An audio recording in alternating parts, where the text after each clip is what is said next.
రాత్రి వేళ కామాక్షి ఆయన పడుకున్న దగ్గరికి వచ్చి తట్టి లేపింది. ఆయన లేచారు.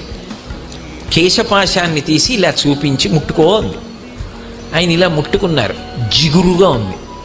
ఏమ్మా జుట్టు జిగురుగా ఉందన్నారు. పాలు పోసి వెళ్ళిపోయావు అని. అమ్మా నీ గుడి పునర్నిర్మాణం చేయాలని తాపత్రయపడ్డానమ్మా అన్నారు.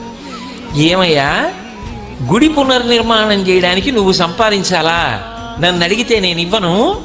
దానికోసం నా జుట్టు ఇలా వదిలి వెళ్ళిపోయావా? చూడు పాలకంపు ఎంత సువాసనలు రావలసిన జుట్టునది. వెనక్కి వచ్చి అభిషేకం చెయ్యండి. రాత్రికి రాత్రి ఆయన బ్రిటిష్ ప్రభుత్వం వారిని అడిగారు తలుపులు తీయమని. తీశారు. వాళ్ళ గౌరవం కొంది. వాళ్ళకి ఆ గౌరవం ఉండేది. తలుపులు తీస్తే వారు గబగబా వచ్చి కంచిలో అమ్మవారికి మళ్ళీ అభిషేకం పూర్తి చేశారు. ఆ తర్వాత ఎక్కడి నుంచి వచ్చిందో కాసుల వర్షం పడిపోయింది. ఆ దేవాలయం అంతా